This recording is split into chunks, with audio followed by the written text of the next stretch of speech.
magbasa ng salita ng hula.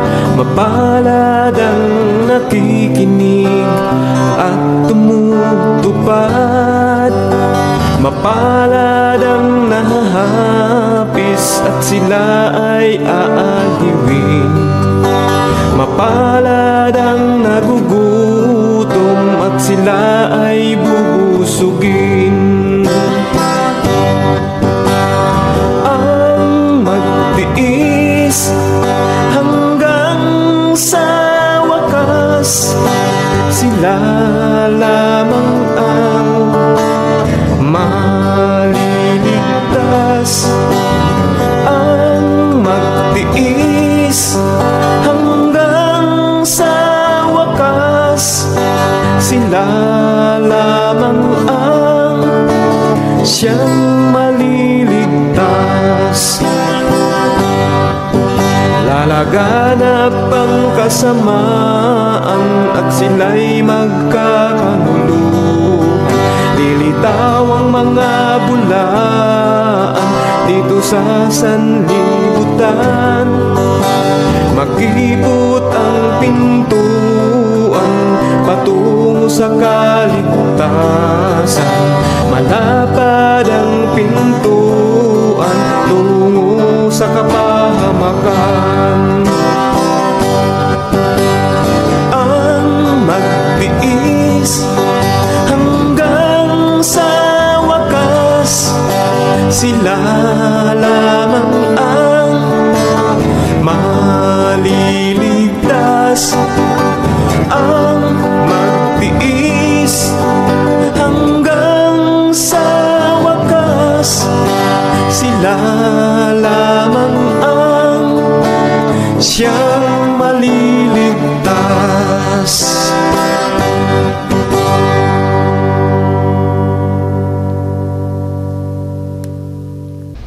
Share ko muna ito. Yan. So, hanggang ngayon mga kapatid ay available pa rin yun pong ating libro ni Pastor Evangelist Cesar Dizon.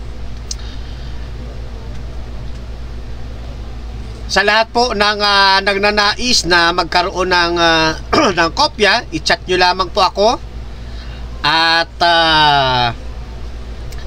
kayo ay amin pong mapaglingkuran. Ano po? Yan, kaya nakalagay dyan, ano? Get a copy now. The Evangelist Manual by our Evangelist Pastor Cesar Dizon. Pastor Cesar Diaz Dizon Jr. is available. Okay? So, i-PM nyo lang po ako. Personal message nyo po ako para mas madali ko siyang makita. Ano? Yan. Then, kung meron gustong kumuha dyan sa atin pong dito sa ating broadcast, type nyo lang po sa ilalim, then ipipm ko po kayo. Yan, ppm ko po kayo. Hindi ko kasi mailagay mga kapatid yung price ng book dito sa ating wall. Kasi nagbibigay ng warning si Meta.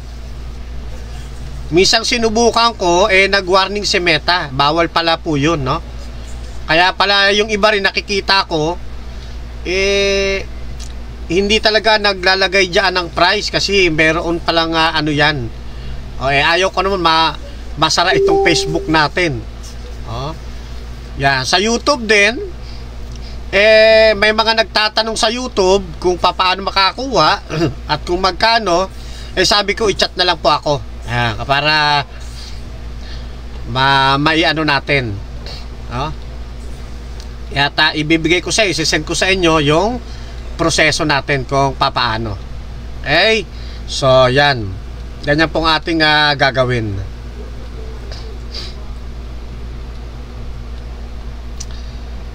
Alright. So, pakita natin yung actual na ano ni Pastor, ano? Yan. So, ito po yung kay Pastor. Ito po ay marami pahina, no? 368 pages po ito. At malapad. Yan, malapad siya, no? Malapad. Ano ba? Yan, no? Malapad po siya. So, medyo, yan po ay makapal. Masarap po siyang basahin, no? Tagalog. Yan, ang baybay sa atin. Sa paraang mas madali nating mauunawaan yung pagkaka-line out ng kanya pong aklat. Yan. Si ano, no? Si Adante, pwede rin po kayong kumuha nito sa akin, no? Para matutunan po ninyo na talagang nasa kamalian po kayo. Dito, no, sa bandang bandang likod. Dito sa may bandang likod, sa mga pahina 340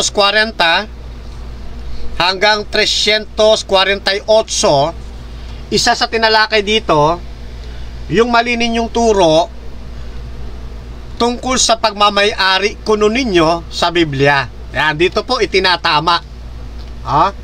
Yan, kaya ito dapat magkaroon ka nito. Oo, para mabasa mo rin yung kamaliang turo ninyo, no? Adante. Yan, kasi mahalaga ito, napakaganda dito sa nabanggit kong pahina. Asa na nga ba yun? Pakita ko muna sa inyo, ha? 340.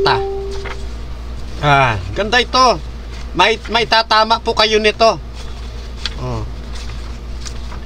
At kung talagang mahal ninyo ang katotohanan, baka maging katulad ka ni Denmar Santiago at ng kapatid na Alfie Tambolero na umalis na sa pananampalatayang ano kayo? Roman Catholic. At ngayon Adventista, no? Yan, no? Yan. Kita ba? Ate, paano ba makikita yan? Yan. Mula dito sa pahinang yan, ano? Ay itinuturo sa inyo yung paniniwala ninyo na Roman Catholic ang may-ari ng Biblia. Mali. No, mali. Yan. Dito sa aklat po na ito. Kaya maganda ito. Pwede pong mag-order ka nito sa akin, ha? Tawag dyan, Adante. Yan, order ka. Ako naman wala naman akong pagdaramdam sa'yo. Natutuwa nga ako sa'yo, At ikaw ay naririyan, no? Yan, Adventist or non-Adventist, na gustong matuto ng katotohanan, para sa inyo to. Yan, no? At ako naniniwala na balang araw, kapag tinanggap ninyo ang tunay na katotohanan, kayo po ay makakasama namin doon sa langit na bayan, no? Kami naman hindi madamot sa kaligtasan. Ito nga dahil kaya namin ipinamamahagi yung tunay na aral ng Biblia, upang kayo po na nasa mali mapunta dito sa tamang liwanag. Ano? Yan. Okay, yan. Okay. So, tuloy na tayo, mga kaibigan. Merong nagpadala sa atin ng may nagpadala sa atin ng question, no? Ipiniim tayo sa question kasi kahapon ay nagbo-broadcast tayo. At habang tayo ay nagbo-broadcast, ay naisipang makapagtanong ng atin pong isa sa mga kapatid na mahilig mag-aral po ng Biblia. Ang tanong po niya ito, bago tayo manalangin, ano? Tanong po niya ito, ipopost ko po sa inyong screen. Yan, So, ang tanong po mula kay kapatid na Olivia D. Castor. Sabi niya, "Hi Pastor, magandang hapon." Ito, katulad na sinabi ko kanina, may mga kapatid talaga na tumatawag sa ating pastor. Ano po? Pero dama ko na yung pagtawag po niyan ay bunga ng kanilang pagrespeto. Unlike naman doon sa iba na tumatawag ng pastor sa kaibayo natin pananampalataya, ay hindi talaga magbigay ng respeto kundi makapanuya, o makapag-aglahi. Okay? Pero ano man ang inyong motibo, kayo ay aking nare-recognize at mataas pa rin ano ang aking pagtingin po sa inyo. Okay. Hi Pastor, magandang hapon. Ako ay isang SDA o Seventh Day Adventist. At may tanong lang po ako sana. Dinireply ako kahapon kasi Sabat ano. Happy Sabat, ano po kako yun? Ito po yung kanyang tanong. Ang tanong ko, ano ba ang sagot sa sinasabi ng ibang relihiyon o yung ibang pananampalataya na bawal tayong mga SDA na maglabas tuwing Sabat dahil papatayin tayo kapag lumabas sa araw ng Sabat ayon sa Exodus 35. Ayan po yung pinakatanong po niya na bibigyan naman natin ng daan ngayon pong gabi. At tulungan ninyo ako sa paghuhuntahan natin na maitawid natin yung katotohanan ng atin pong ipinangangaral. At babasahin ko po mga kapatid yung inyong magiging ambag sa magiging pag-aaral na ito. Totoo ba? Totoo ba na bawal lumabas ng bahay ang isang mananampalataya para magpunta sa kapilya? Halos ganyan yan, ganyan na lumalabas yan o sa mga sinagoga o saan mang dako na pwedeng mapagdausan ng pananalangin. Bawal bang lumabas? Yan at ang isa pa, totoo ba na papatayin yung lalabas sa araw ng Sabat? Yan. So yun ang ating bibigyan ng daan. Pero dadagdagan natin kasi mga kapatid, meron dito ako nakikita na 3 mahahalagang mga punto na ginagamit ng atin pong mga kaibayo. Ano po yan? Okay? Yung nga nabanggit natin, papatayin. Yung lumabas, ibig sabihin lalabag para sa kanila yan, paglabag yan na papatayin yung lumabag sa araw ng Sabat. Pangalawa, talaga bang bawal lumabas katulad ng nabanggit natin kanina? Pangatlo, yung historical context kasi nito may kinalaman sa pagpapaningas ng apoy. Yan. O bawal magluto sa araw ng Sabat. Yung 3 na yan, iisa-isahin natin ngayon hong gabi. At kasama po kayo sa magiging pag-aaral po natin. Babasahin ko po yung inyong magiging ambag sa pag-aaral ngayon pong gabi. Okay? So pero bago tayo tuluyang pumalaot mga kapatid, tayo muna ay pansamantalang dumulog sa ating pong Panginoong Diyos upang tayo kanyang patnubayan. Let us pray. Dakila po't makapangyarihan naming Ama, tahanan ay nasa mga langit. Sa gabi pong ito, kami lubos na nagpapasalamat sa inyo at nagpapasakop at nagsusumamo na patuloy na gamitin ang inyo pong programang ito. Mapaabot sa iba't ibang mga lugar, sa iba't ibang mga tahanan. At ang mga patuloy nagsusuri ay madala sa inyo pong banal na paanan. Hanga din namin Ama ang mga kaibigan na wala pa sa pananampalatayang ito, patuloy nyo po silang hihipuin, palalambutin po ang kanilang matigas na puso. Darating ang panahon, makakasama namin sila sa pananampalatayang totoo na inyo pong pinagkatawag sa amin.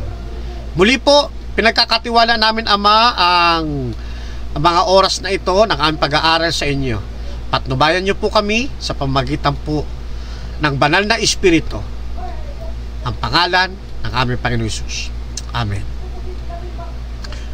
Alright, tulad ng atin pong nabanggit, ay bibigyan po natin sama-samang ng tugon. Ito pong tanong ng atin pong kapatid na Olivia D. Castor na ano daw po ang pwede nating maisagot, maitugon. Ayun. O ano yung tamang pag-aaral? Bawal ba talagang lumabas sa araw ng Sabat ang isang mananampalataya papunta sa mga nakatalagang pagtitipunan ng sama-samang panalangin? Yan. Papatayin ba talaga ang makakalabag? Yan, ano ho? At dagdag na rin natin dito, bawal bang magpaningas ng apoy sa araw ng Sabat? No? Yan. Puntahan natin yung Exodus 35 na tinatanong ho sa atin. Sabi ho rito, sa talatang ito, umpisa natin sa talatang 2 ng Exodus 32. Ang sabi po rito ay ganito: 6 na araw na gagawa, datapwat ang ikapitong araw ay ipangingilin ninyo. Isang Sabat na takdang kapahingahan sa Panginoon. Sino mang gumawa ng anumang gawa sa araw na iyan ay papatayin. Yan. Sa talatang 3, huwag kayong magpapaningas ng apoy sa inyong buong tahanan sa araw ng Sabat. Itong dalawang magkasunod na talatang ito, kung bakit inilalagay natin ngayon na papansinin natin yung main 3 points na ginagamit ng iba. Papatayin, bawal lumabas, at huwag magpapaningas na apoy. Ano? O bawal magluto sa araw po ng Sabat. Yan po ang ating bibigyan tugon ngayon. Tandaan ho natin, ito pong nasa Exodus 35, talatang 2 hanggang talatang 3. Yan ho ay pinagsama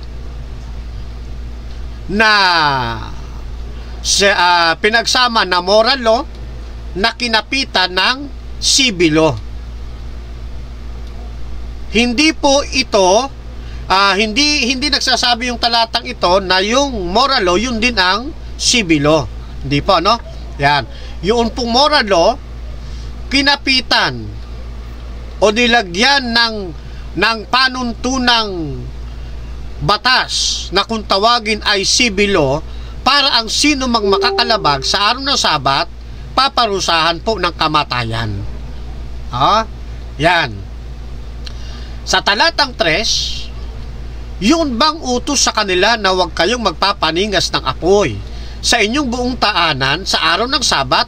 Ito ba ay pangwalang hanggang utos? Yan. Ano ho?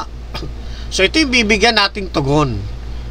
At kung ikay makapagpaningas ng apoy sa araw ng Sabat, ang punta mo ba ay impyerno? Yan, ano? So magandang pagsasalu-saluhan natin ito, mga kapatid. Tulad ng aking nabanggit, ang usaping ito ay may kinalaman o may malaking kinalaman doon sa kanilang o sa historical background nila tungkol sa pamumulot ng mana. Doon ito talaga nagsimula, mga kapatid. Ito yung naging background. Okay? Na makikita natin sa chapter 16 ng aklat ng Exodus. Babasahin natin mula muna sa 21 hanggang 22. Ganito po ang ating mababasa. Talatang 21.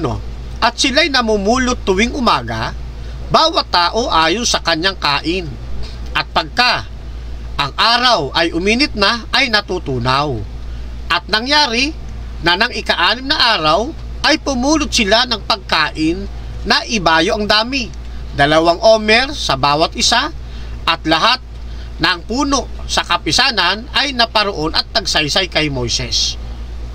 So nababanaag na ninyo, no, yung pinagmulan ng historical background kung bakit pinagbabawal yun pong pagdabas, bakit pinagbabawal yung pagsisindi sa araw po ng Sabat, at ang makalabag papatayin, no? Diyan po yan umuugnay, diyan po yan dumudugtong sa sitwasyon pong ito. Dito kasi nagmula po yan, mga kapatid, mga kaibigan, no? Ngayon, pagka binasa ninyo yung buo, yung Exodus chapter 16, makikita na po ninyo dyan yung historical situation nila na kapag araw na ng Sabat, wala ng mana na ibinibigay na nahuhulog mula sa langit. Familiar naman kayo na riyan, ano? Yan, wala na. Kaya pag Friday, kukuha sila ng sapat, no, para sa kanilang pangailangan hanggang sa araw po ng Sabat. At doon ipinagbawal din pati yung pagpapaningas ng apoy. Okay? Sa isang talata ng bilang, makikita natin kung bakit yung mana ay hindi na ipinagpapaningas pa ng apoy sa araw ng Sabat, sa panahon ng Exodo, kasi inilalarawan sa atin ng 11 talatang 6 hanggang 8 ng bilang na yung mana ay luto na. Ganito ang ating mababasa sa 6. Ngunit ngayon, ang ating kaluluwa ay natutuyo. Walang kaano-anuman. Sa ating harapan ay walang anuman, kundi ang manang ito. Talata 7. At ang mana ay gaya ng butil ng kulantro. At ang kulay niyon ay gaya ng kulay ng bedelyo.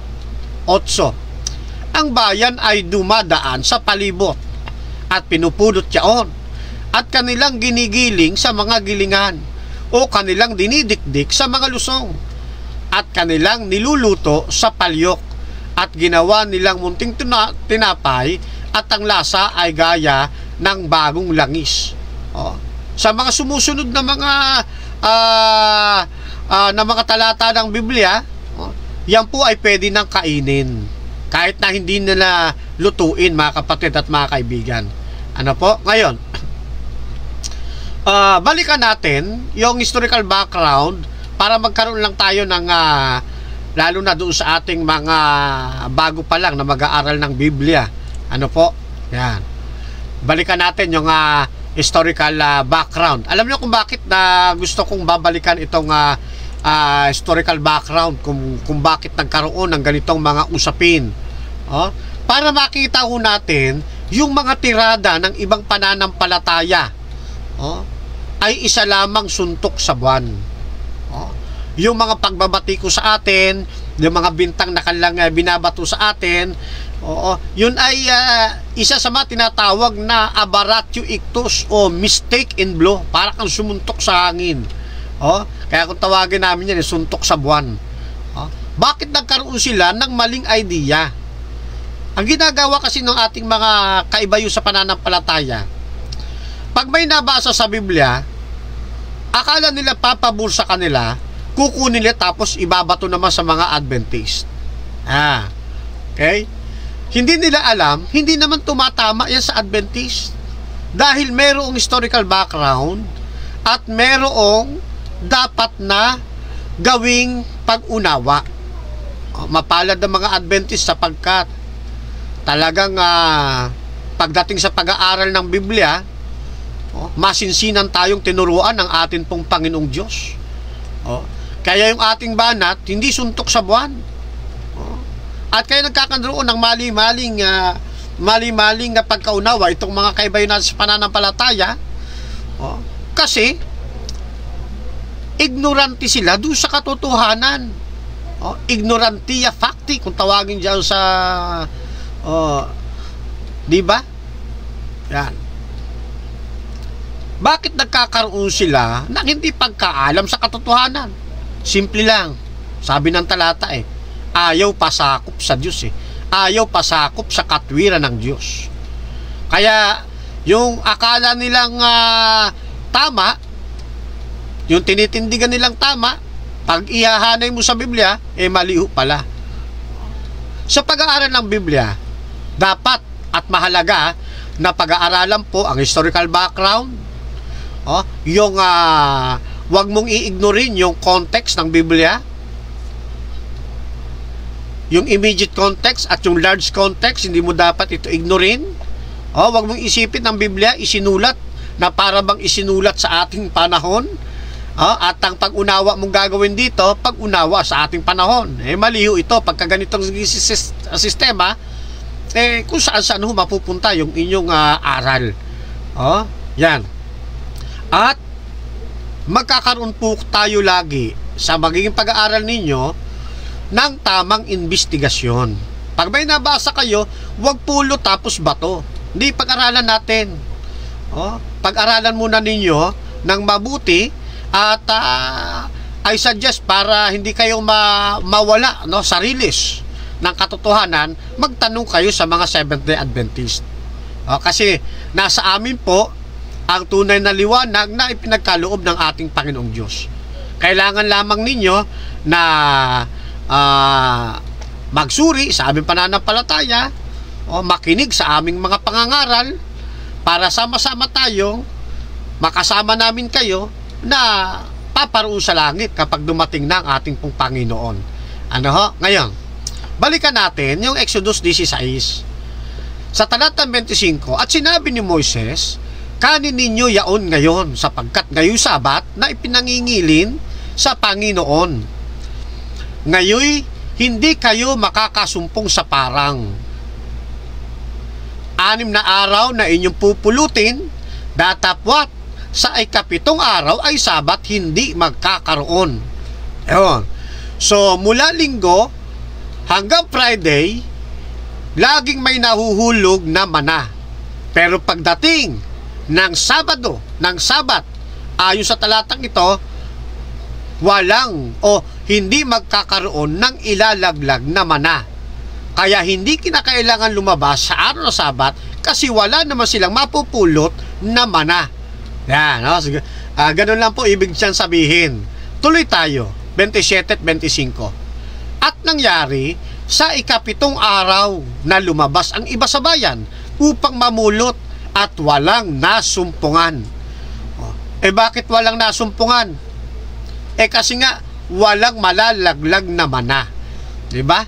Yan. Tuloy sa 28. At sinabi ng Panginoon kay Moses, hanggang kailan tatanggihan ninyo ganapin ang aking mga utos at ang aking mga kautusan? Yung kasi nga Israel, sinabi nang wag lalabas, lumalabas pa sila. Sinabi nang wag lalabas kasi wala namang malalaglag na mana. Lumalabas pa para makasumpong ng mana. Ay talagang hindi nila sinusunod ang atin pong Panginoon. Ano po? Tandaan ho ninyo ha, ang context kung bakit hindi sila lalabas sa araw ng Sabat, ang dahilan, wala po kasing mapupulot na mana. Wala silang masusumpungang mana na ilalaglag mula sa langit. Ano ho? Yan. Tuloy tayo sa 29. Tingnan ninyo, na sapagkat ibinigay ng Panginoon sa inyo ang Sabat, kung kaya't kanyang ibinigay sa inyo sa ika-6 na araw ang pagkain ng 2 araw. Matira ang bawat tao sa kanyang kinaroroonan. Huwag umalis ang sinuman sa kanyang kinaroroonan sa ikapitong araw. Yun yung pinakalunduan na siyang dahilan kung bakit ang tao hindi dapat lalabas sa araw ng Sabat. Dahil wala silang mapupulot na mana sa araw ng Sabat. Napakadaling unawain lang mga kapatid, ano? Basta't mananangan lang tayo doon sa sinasabi ng context. Uunawain natin ito. Ano ho? Yan, ngayon. Doon sa sinasabi nila na pag lumabas ka, papatayin ka. Pag lumabag ka ng araw Sabat, papatayin ka. Ngayon, isa sa panuntunan na yan, katulad ngayon, wala na yung Sabat kasi pag lumalabas ngayon ang tao sa kanilang bahay, hindi na pinapatay. Kasi kung umiiral pa yung Sabat, dapat pinapatay lahat ng tao na lumalabas sa Sabat. Yun ang nagiging analogy nila. Ano po? Nagkakaroon sila ng maling pagpapares doon sa talata. Sa talata, kaya sila hindi pinalalabas kasi walang mana na mapupulot. Ito namang ibang pananampalataya, ang kinuha lang nila yung term na wag lalabas. Ang dahilan, hindi nila binabanggit. Pero malinaw ang talata ng Biblia, kaya hindi sila lalabas kasi walang manang malalaglag. Okay? Yan. So, sana klaro po yan mga kapatid, ano? Ngayon, punta na tayo doon sa lumalabag naman sa araw ng Sabat. Komo ba hindi na batas yung utos na papatayin ang lumabag? Ang ibig bang sabihin nito, hindi na rin batas ang pangingili ng sabat? Yung ba ibig sabihin po nun? Hindi ho, mga kapatid. Mali ho pagkaganyan ng pangunawa. Katulad ng nabanggit ko kanina, magkaiba ang moral law at ang civil law. Nauna ang moral law, at para hindi malapastangan ang moral law, nilagyan ito ng kautosang sibil. Para yung lalabag sa araw Sabat, paparusahan ng naaayon sa kautosang sibil. Kaya kung hindi na umiiral ang kautosang sibil na ikinapit doon sa Ten Commandments, hindi nangangahulugan na hindi na rin umiiral ang Ten Commandments o yung Sabat. Sana naunawaan ninyo, mga kapatid, ano? Yan.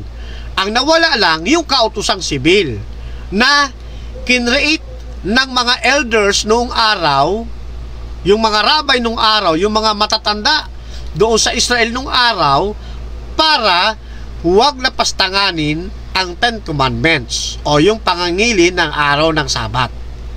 Kaya hindi na umiiral ang civil law, ay hindi na rin umiiral ang Ten Commandments. Mali po yon. Ang nawala lang yung civil law, hindi ang Ten Commandments. Especially na dito sa pinag-uusapan nating araw ng Sabat.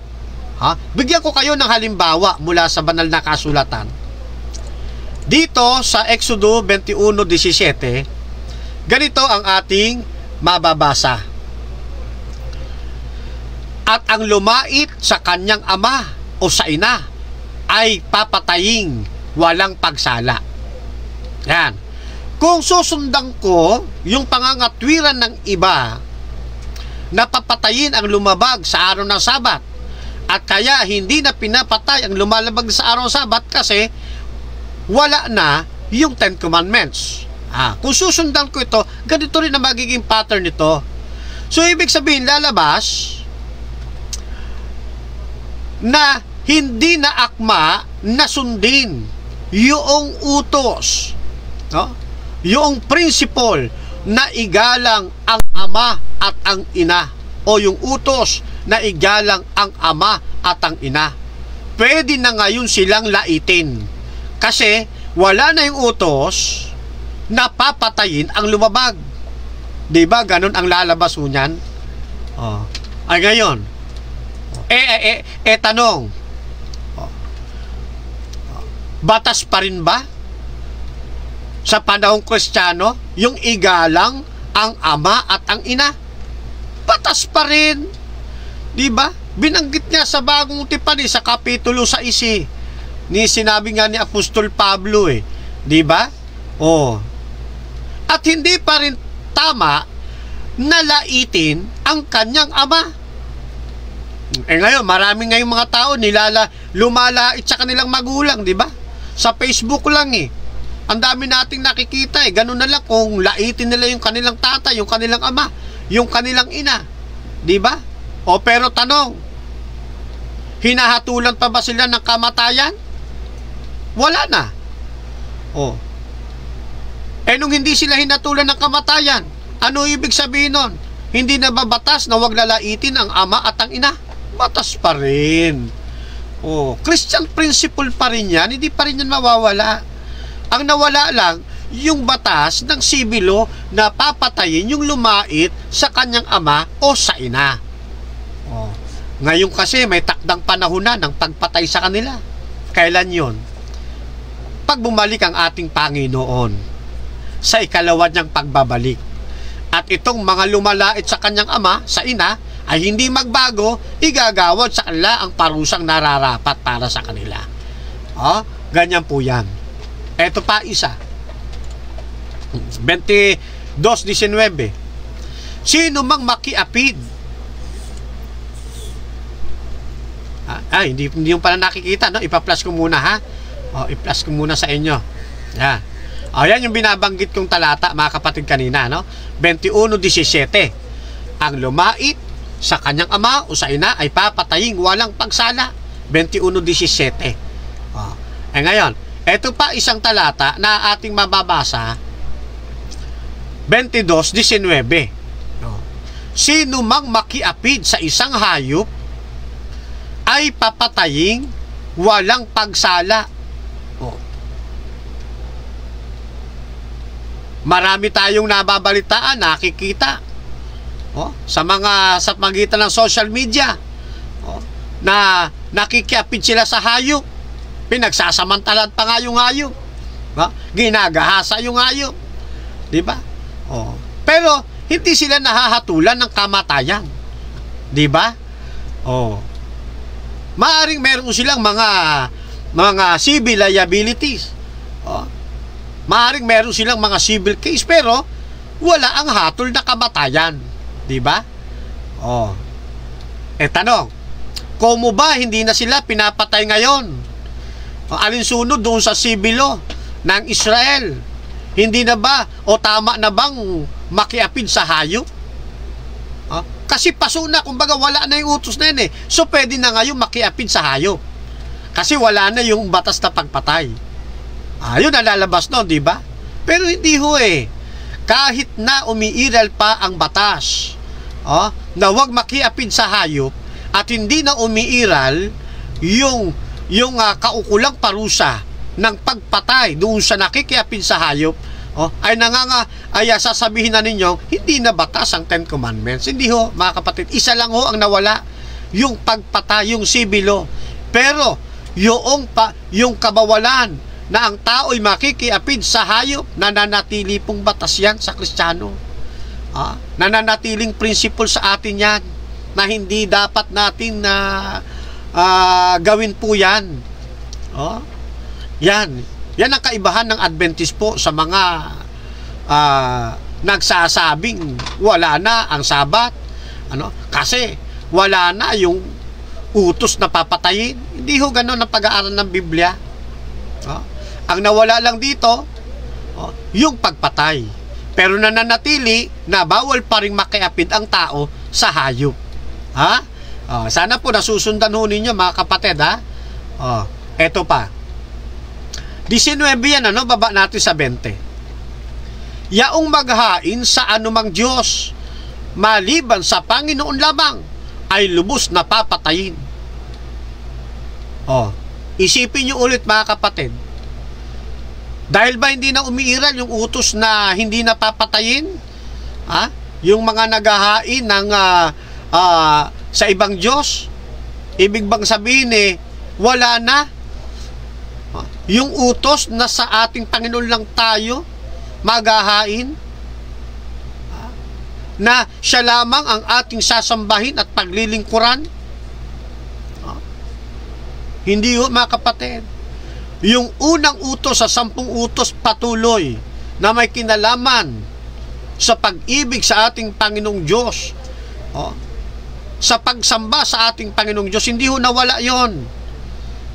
Kaya hanggang ngayon, batas pa rin na karapat-dapat lamang na hindi tayo maghahain ng anumang hain sa mga Diyos-Diyosan. Batas pa rin po yun hanggang ngayon. Alin lang ang nawala?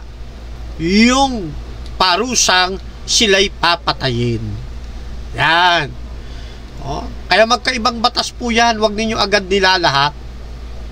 Ito pa. Ang lumapastangan sa pangalan ng Panginoon ay papataying walang pagsala. Ano daw? Yung lumapastangan, yung bumastos, umalimura sa pangalan ng Panginoon, ang hatol, papatayin. Sibilo po yan. Na ikinapit doon sa moral law. Tuloy, walang pagsalang pagbabatuhan siya ng buong kapisanan, maging taga-ibang lupa o maging tubo sa lupain, ay papatayin pagka lumapastangan sa pangalan ng Panginoon. Ngayon ang dami-dami ng lumalapastangan sa pangalan ng Panginoon Tanging Seventh-day Adventist na lang yata ang natitira At doon sa mga talagang naghahapuhap ng katotohanan na hindi pa nila matagpuan, pero ay ginagalang nila Panginoon? Di ba? O, iilan na lamang tayo na hindi lumalapastangan sa pangalan ng Panginoon. Marami dyan lumalapastangan pero pinapatay ba sila? Hindi. Dahil yung sibilo ng Israel, may hangganan yon. Hindi na yun umiiral sa panahong Kristiyano o sa panahon po natin. Kaya wag ninyong isasama na kung hindi na umiiral yung kautosang sibil ng Israel, isasama na ninyo yung batas na pinagkapitan nito. Ha? Ganun po yan mga kapatid. Hanggang ngayon, batas pa rin sa atin na ang pangalan ng Diyos ay hindi dapat lapastanganin.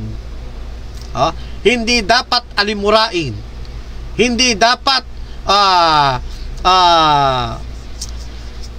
di ba? Ang kailangan sa pangalan ng Panginoon, katulad ng pagtatrato ng Seventh-day Adventist, na ang pangalan ng ating Panginoon lubos nating niluluwalhati, sinasamba,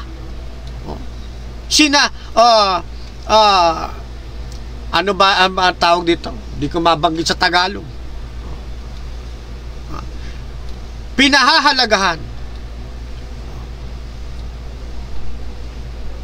Hindi ko mo nawala na yung utos na papatayin yung lumapastangan. Hindi na utos ang bawal lapastanganin ng pangalan ng Panginoon. Okay? Sana nasusundan nyo po ulit mga kapatid. Batas pa rin sa atin ang luwalhatiin, parangalan, itaas ang pangalan ng ating Panginoong Diyos. Pero hindi na batas yung papatayin ang sinumang lalabag dito, na katulad ng ginagawa ng bayang Israel sa kanilang sibilo. Okay po? May takdang panahon kung kailan sila papatayin ng ating Panginoon kapag hindi po sila nagbago. Okay? Yan.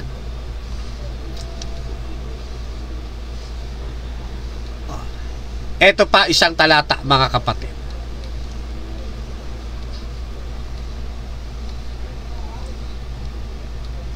Bilang pagpapatunay na ang nawala lang yung sibilo, ito ho ang sabi sa atin. Buhat sa awit 147, mga talatang 19 hanggang 20, ang wika ho'y ganito. Kanyang ipinabatid ang kanyang salita sa Jacob, ang kanyang mga palatuntunan at mga kahatulan sa Israel. Siya'y hindi gumawa ng gayon sa alinmang bansa. At tungkol sa kanyang kahatulan at sa kanyang mga kahatulan, hindi nila nalalaman, purihin ninyo ang Panginoon. Bawat bansa, mayroong kanya-kanyang sibilo. Ang sibilo na iginawad ng Israel para doon sa Ten Commandments, yun po ang hindi na umiiral. Pero yung pinagkapitan nito na Ten Commandments, especially na dito sa ating pinag-uusapan sa tanong na araw ng Sabat, nananatili pong utos pa rin yun pong Sabat hanggang sa panahon nating ito. Ayan. Teka, babasa muna ako bago ko itutuloy babasa muna ako dito sa ating mga gusto kong mabasa rin ang mga comments ng mga kapatid sa ating sinasagawang pag-aaral. Okay? Shout out muna sa aking gwapong inaanak. Si Pastor Melvin Garson Hamora. Shout out po sa inyo, Pastor. Okay, sabi dito, ano ba pwede kong magawa dito para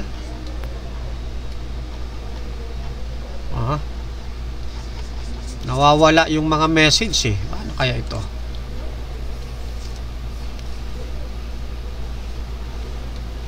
Sabi ni kapatid na Jojo Magdadaro Rondiba Maxilum Noro, bakit ganyan sila? Silang mga hindi SDA. Gusto ninyo susunod kami sa gusto sa gusto ninyo na pag Sabado ayaw nyong palabasin. yung mga hindi namin tinuturo. Tama. Yun yung kinu-question ninyo. Yung mga tinuturo, hindi ninyo kami kinu-question. Tama. O, di ba? O.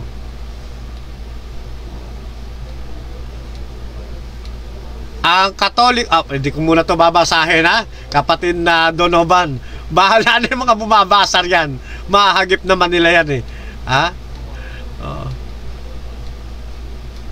Okay, so yan. Tingnan ko dito sa kabila. Eto, tama naman talaga yun, eh, di ba? Yung hindi namin turo, inaari ninyo parang itinuro namin. At yun ang inaano ninyo sa amin, ha? Oh. Kaya sabi ko sa inyo, mag-ano kayo, no? Magpa Bible study kayo sa mga Adventist. June Reyes na inalis ang pagkakaalit sa pamamagitan ng kanyang laman. Kahit kautusan na may mga batas at ang palatuntunan upang dalawa ay lalangin sa kanyang sarili ang isang taong bago. Sa ganito'y ginagawa ang kapayapaan. Yan. Mga taga-Epeso 2:15 from June Reyes. Yan. Oh, so, babasahin ko po yung inyong mga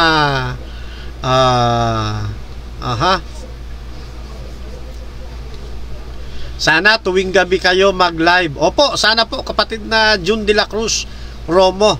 At humihingi nga ako ng slot, eh. Para meron akong broadcast na tayong gabi, no? Yan. Shoutout ko muna si Levi Cortregas, kay kapatid na Gary Escoses.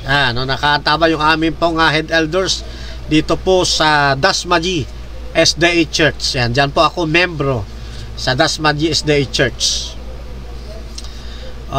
So mag-chat lang po kayo dyan at babasahin ko po bilang bahagi ng atin pong sama-samang pag-aaral ng banal na kasulatan.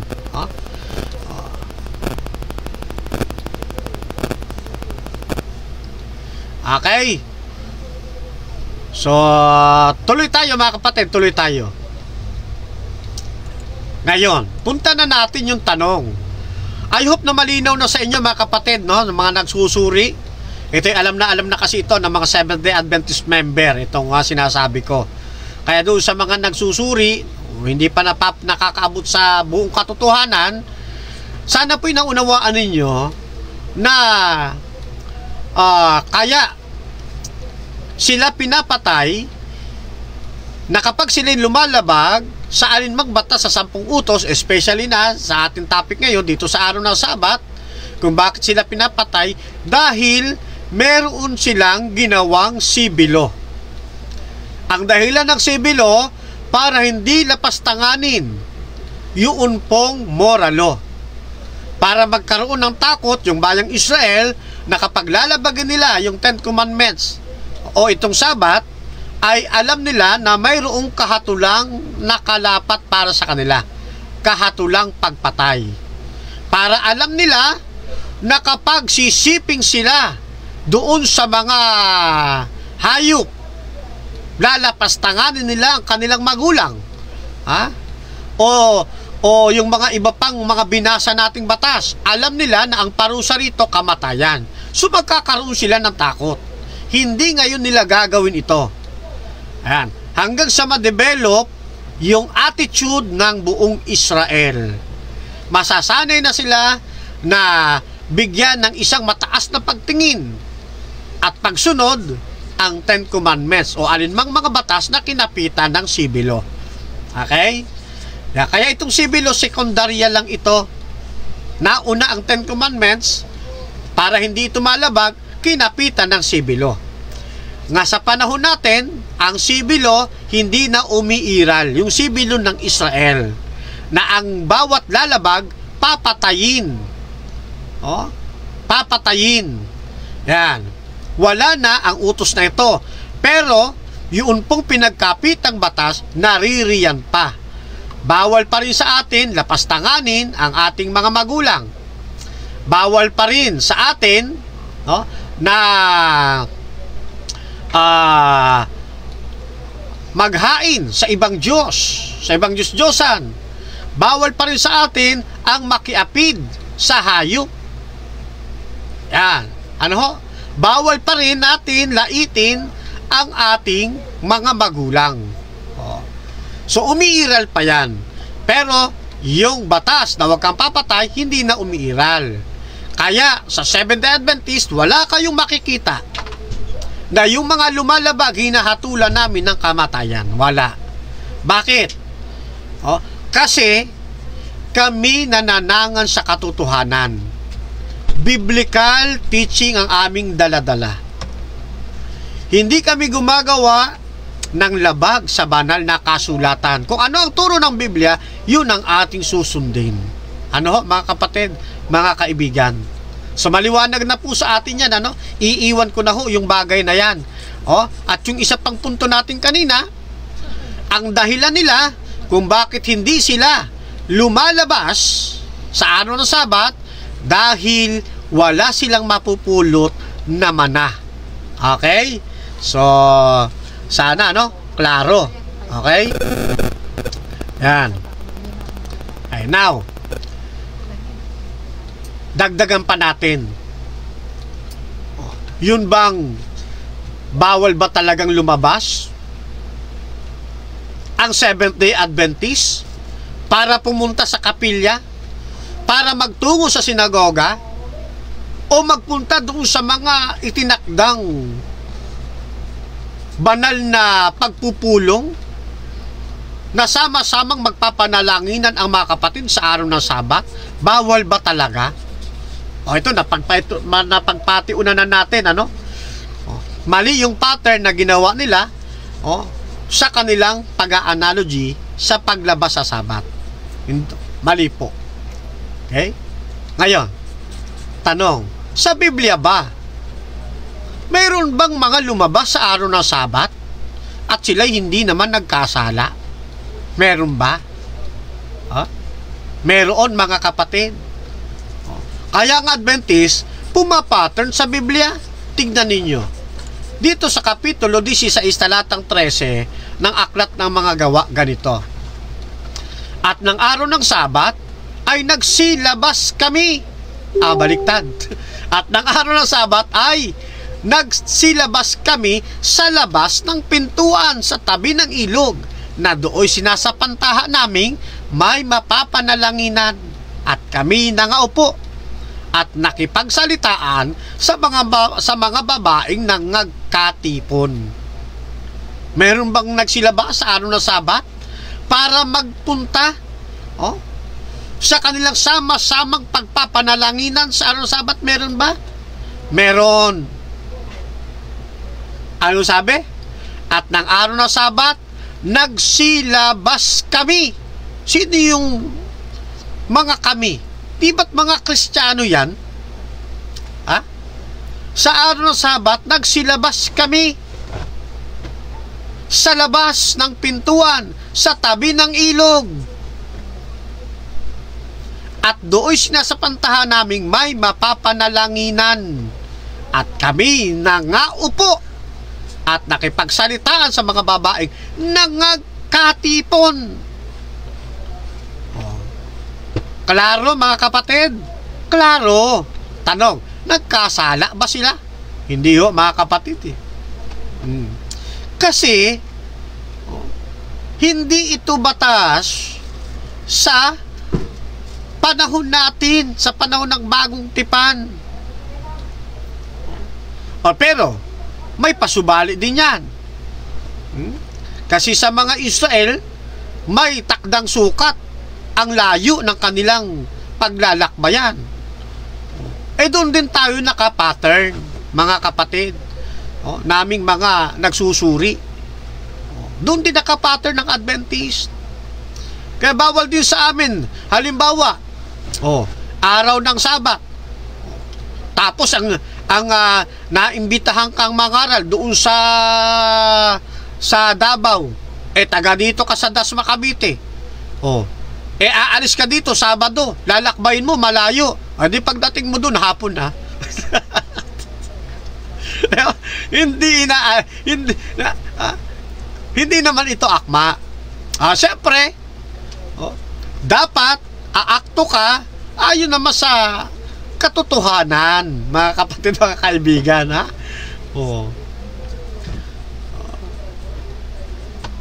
Kaya wag sasabihin ni naman ng ating mga pumupuntos lang. Gusto lang kasi makapamuntos makapag-comment ng mali sa Adventist Akala naman nila nakakapunto sila. Alisin na ninyo yung ganyang mali ninyong tirada. Kasi kayo lang din naman ang napapahiya. Kayo lang din naman ang ang nagiging diyan, ang napapaghalataan. Sabi dito ni kay John Reyes, merong dagdag. Yung pagsiping sa kapwa lalaki, bro Fernan, ay bawal sa sibilo. At kahit ngayon, bawal pa din, pero hindi nilapitan ng sibilo. Talata 20, talatang 13. At kung ang isang lalaki ay sumiping sa kapwa lalaki, na gaya ng pagsiping sa babae, ay kapwa sila nagkakasala ng karumalduman, sila'y papatayin ng walang pagsala. Mabububo ang kanilang dugo sa kanila. Kita nyo na. Hanggang sa panahon natin tama to yung sinasabi ng kapatid na John Reyes Ngayon, marami kayo nakikita, di ba, nababalitaan sa social media o kaya sa mga day by day natin, na merong nagsisipang asawa, nagjojowa, parehong mga lalaki, pero wala kayong nakita na pinatay sila, di ba? Pero hindi ibig sabihin kung hindi sila pinapatay allowed na sa batas ng Panginoon. Yan ang mga gusto nating makita, kapatid na John Reyes. Kaya maganda yung maganda yung pagsasang-usapan natin kita mo, maganda yung talatang yan, Levitico 20, talata 13. Itala na ninyo sa inyong mga kwaderno o sa inyong mga talasulatan. Makakatulong po sa inyo sa pagbabible study. So maliwanag po yan, mga kapatid. Okay? So ngayon, mali ba ang Seventh-day Adventist lalabas ng kanyang bahay sa araw ng Sabat para pumunta sa bahay panalanginan? Hindi ho mali, mga kapatid. Hindi ho mali. Minamali lang ng mga gustong ng mga pumupuna, ng mga gustong makapuntos. Yan lang naman yan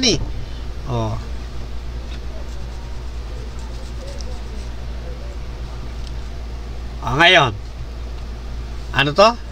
Kay Az de la Cruz, bro, ba't nagluluto pa rin ang SDA? Maliwanag sa sulat ni Ellen White na bawal daw talaga magluto pag Sabat. At pati Christmas, nagse-celebrate na rin ang SDA at nag-exchange pa. Palitan lang ng pangalan, year-end party sa SDA. Doon lang muna ako sa paksa natin, Bakit nagluluto pa rin ang SDA? Maliwanag sa sulat ni Mrs. White na bawal daw talaga magluto pag Sabat. Ayun. Maganda rin po yung bagay na yun, mga kapatid. Total, ay tapos na tayo doon sa dalawang concern natin, mga kapatid, hindi yung masamang lumabas sa araw ng Sabat kung ang pupuntahan mo bahay panalanginan o dako kung saan kayo sama-samang magpupuri sa Panginoon at magdadaos ng pananalangin. Yan. Hindi po. Bawal po lalabas ka ng Sabat, pero iba naman ang paglabas mo. Lalabas ka ng Sabat, ang punta mo naman sa sinihan. Mali ito. Mali. Di ba? Lalabas ka sa araw ng Sabat, ang punta mo naman para mamasko sa mga ninong-ninang. Ha? O kaya lalabas ka ng araw Sabat, para doon ka naman mamimili ng mga bibilin mo sa palengke o sa anumang mga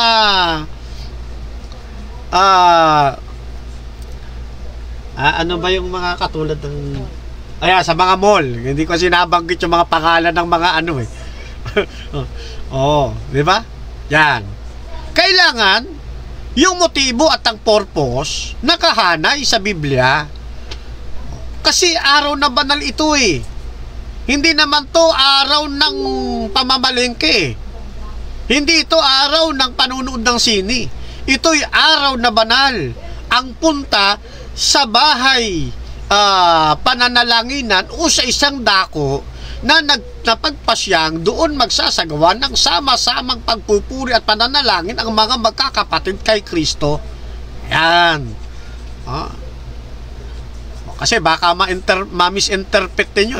Sabi ni Brother Fernand, pwede pala lumabas eh. Kaya lang ang punta sa swimming pool. Nililiwanag natin mga kapatid, ha? Nililiwanag natin, ha? Siyempre, sa gawaing kabanalan, iingatan natin yung kabanalan ng araw ng Sabat. Ano po?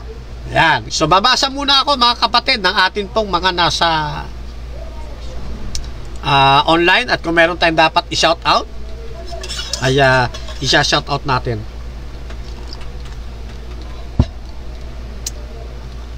Okay.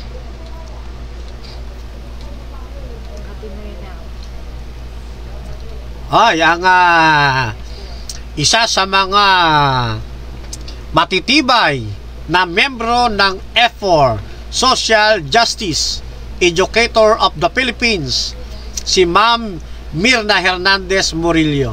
Shoutout po sa inyo at sa lahat po ng member ng Social Justice Educator of the Philippines.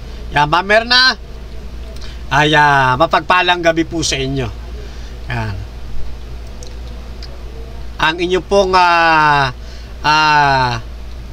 cute at gwapong deputy. Sabi ni Mrs. Psst. Pumapailan lang ng pangangaral sa impapawid. Yan.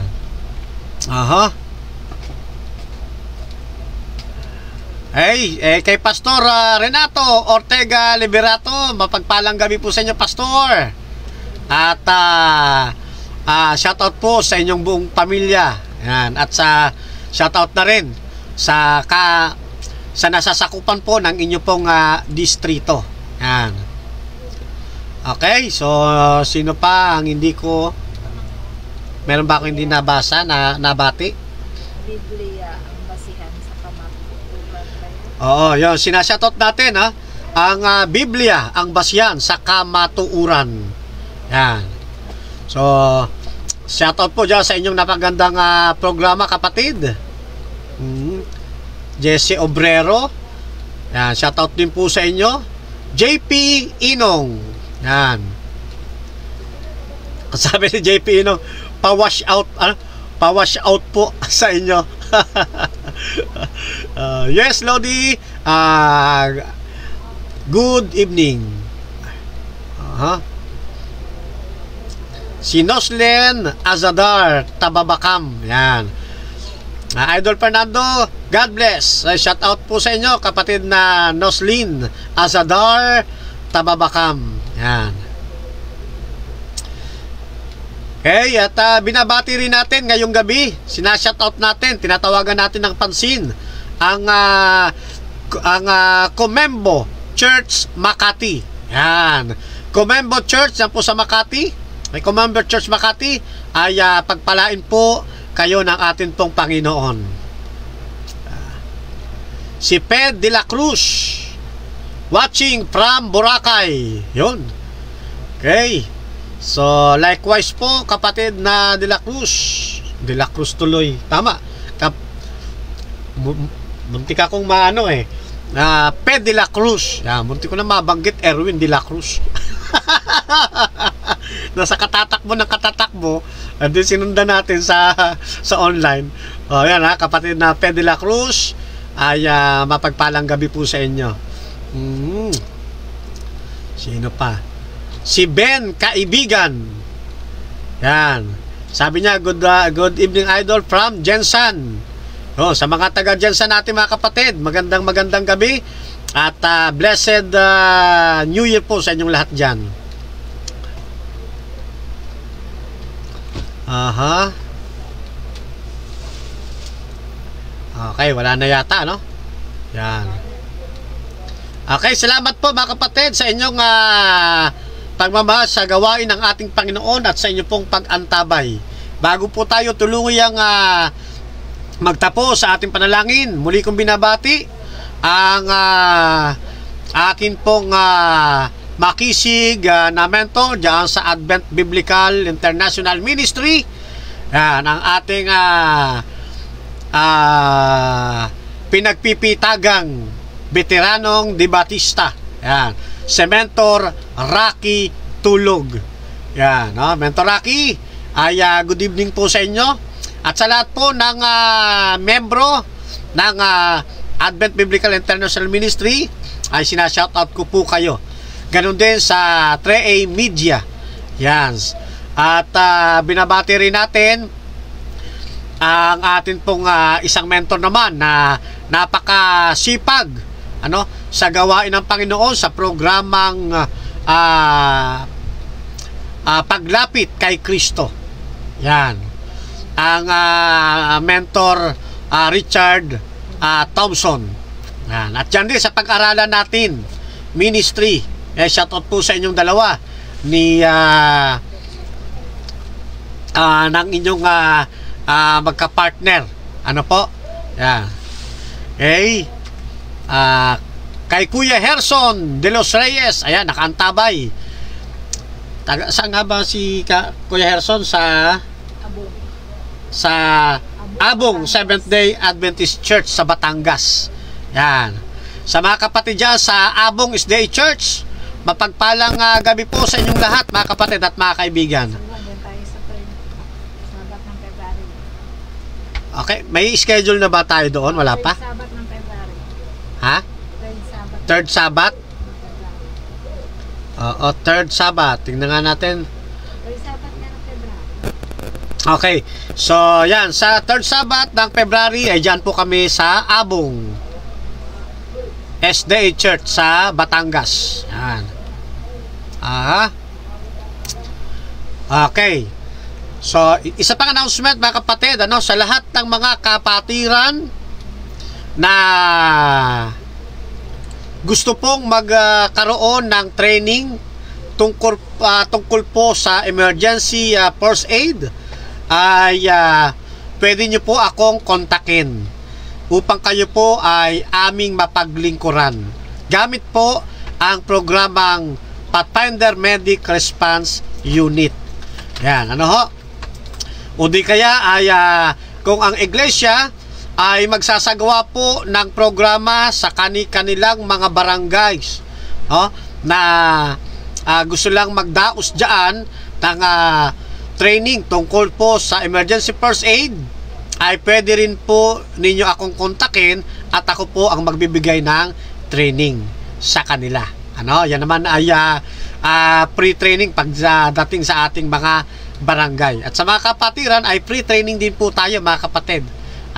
Sa ulian nyo lang po yung ating gamit na gagamitin, yung CPR mask at yung triangular bandage na mayroon pong tatak ng Pathfinder Medic Response Unit with certificate po yan mga kapatid, okay?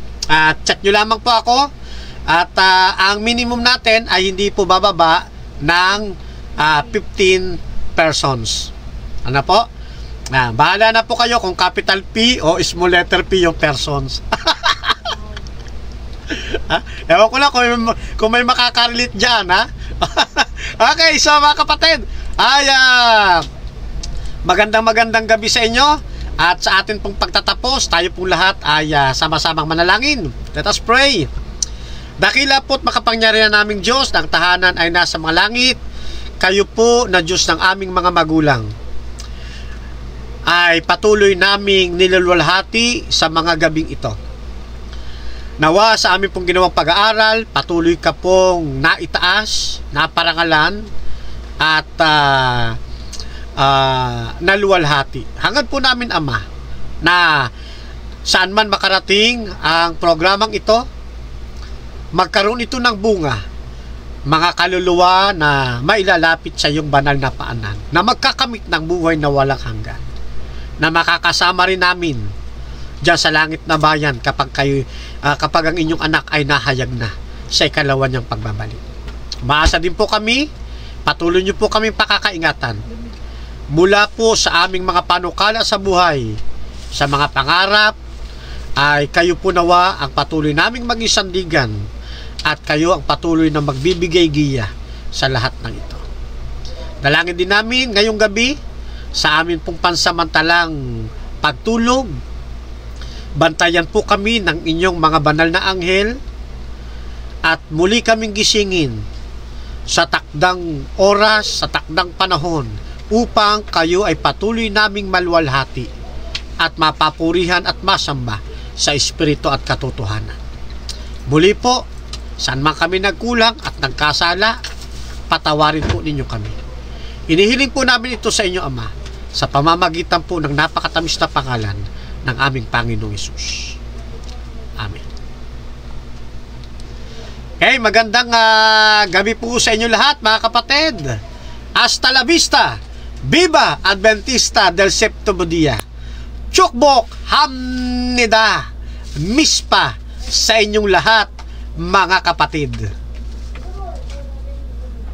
Mapalad ang bumabasa ng salita ng pula, mapalad ang nakikinig at tumutupad, mapalad ang nahahapis at sila ay aaliwin, mapalad ang nagugutom at sila ay bubusugin.